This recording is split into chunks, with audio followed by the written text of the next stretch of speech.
So I want to make a head gasket for the V8. V8 is kind of a complex deal because it's got a lot of head bolt holes. It's got holes for the push rods, and it's got holes for the cylinders and so on. So what I did first was make this punch plate with holes for the proper diameter for the head bolts and the proper diameter for the cylinders and for the push rod openings here. And also there's one here for water to go through. You have to be a little bit concerned about the location of these holes, of course. So this has been this pattern was copied directly from the CAD drawing that created the block. It's got all of these holes in it, so I didn't have to redraw very much. I just copied off of here, and these cylinder holes are a little bigger than 3/4 of an inch, or they're 3/4 of an inch in diameter. They're bigger than the other holes. Now these head bolt holes were drilled, but these cylinder holes were machined out from the CAD program, from the CAM program on this. This mill is a CNC mill, by the way. And so that gets me started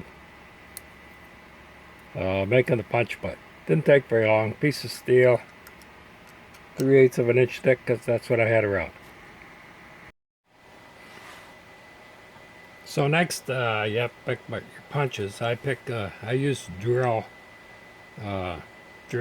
upside down, and for the bolt holes, I'll use this drill right here. For the valve push rod openings, I'll use this one. And then I made one out of aluminum here, a piece of 3/4 aluminum for the punch for the cylinder. I'll use that.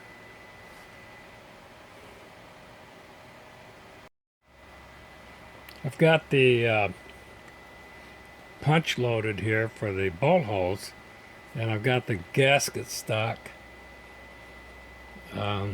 roughed out. So I'll fasten this in place, and I just use a couple of spring paper clips for that. You have to hold it down a little bit though. It's I don't know if it would slide around or what it would do. Get in the way of the camera here. Get that on there like that. Alright, now I'm going to start the program.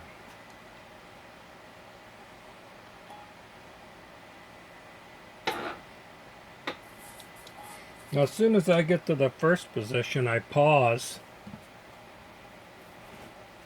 I hold it down, punch a hole, restart.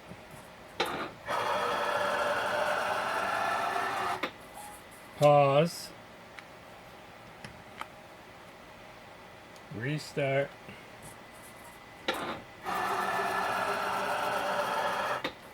Pause.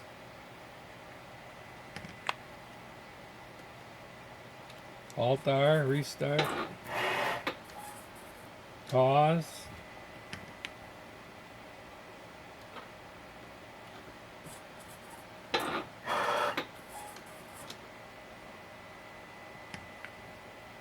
I've set up the depth of cut here for 5/1000ths of an inch.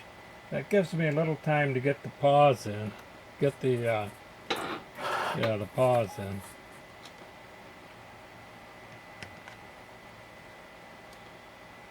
Feed hold, actually. You don't want to stop the program because that will goof up your zero. At least in Mach 3 it will.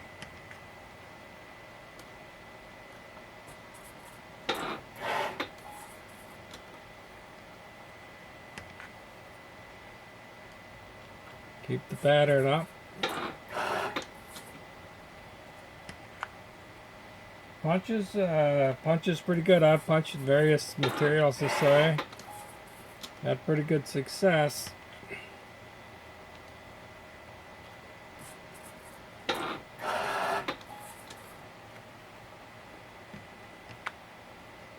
That didn't seem to punch in as nicely as I would have liked, but I guess it'll be okay.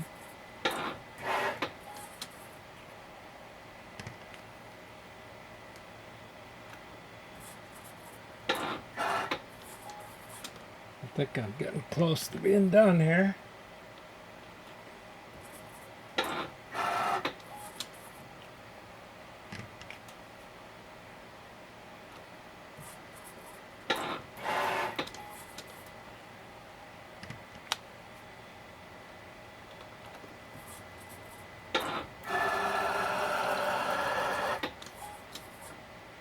This is going to require a punch diameter change.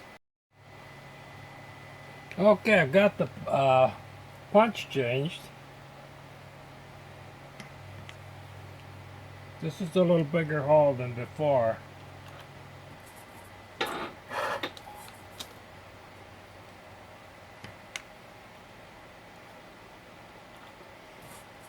These holes are for the push rods.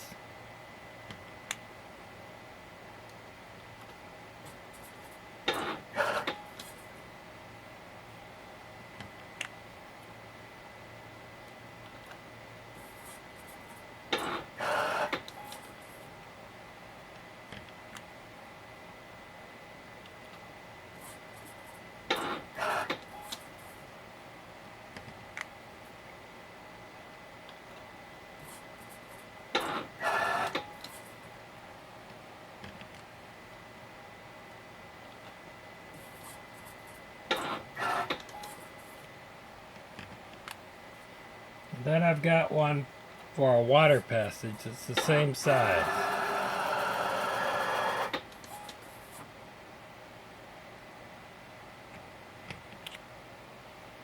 Alright, the next holes are 3/4 of an inch, so I'm going to have to change the punch again. Alright, so here we go with the 3/4 inch punch.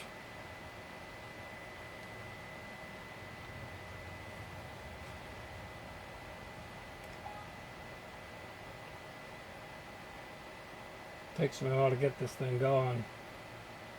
Gotta be careful.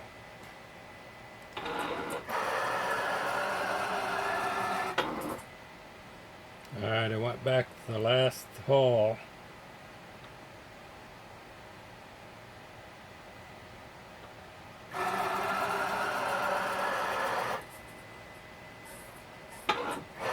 Alright, here we are.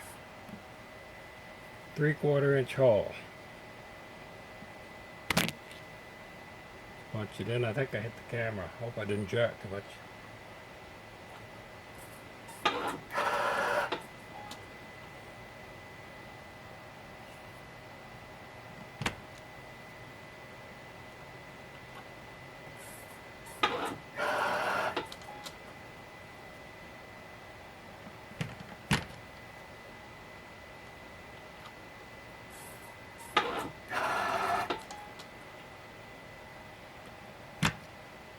Okay.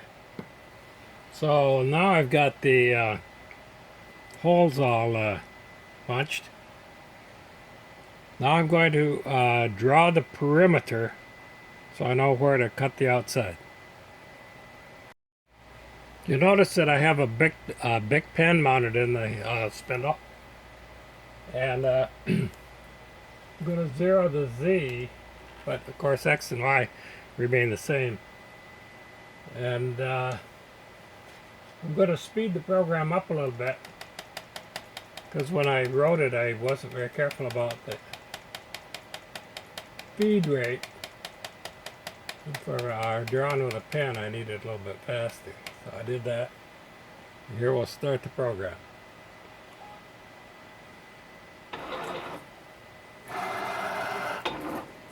I'll just handle the Z here manually. See if I can keep out of the way of the camera. Just draw a line around the perimeter,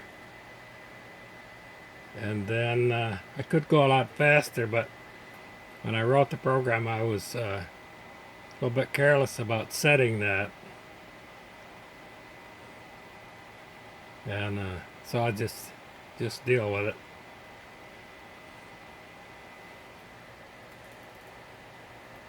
You don't want to press the pen down too hard, because you can bend the pen a little bit and the line will be off then.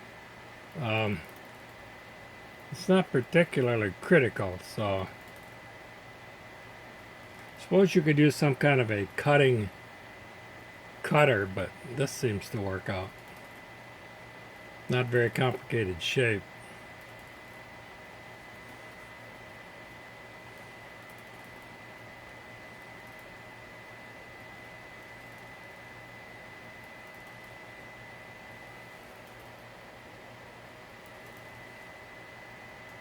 I wasn't really careful about getting the punch level on the vise either. Getting the die level on the vise, and so I have to compensate with the Z lever here once in a while to keep the pen drawing.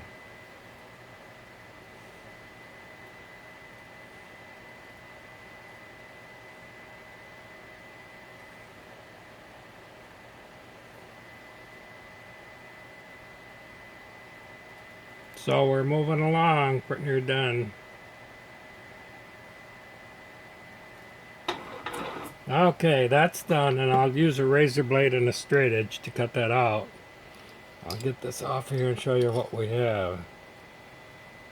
And there it is. That's the head gasket right there. Works, it's accurate, and it looks pretty good on both sides, and it'll be perfect. Thanks for watching.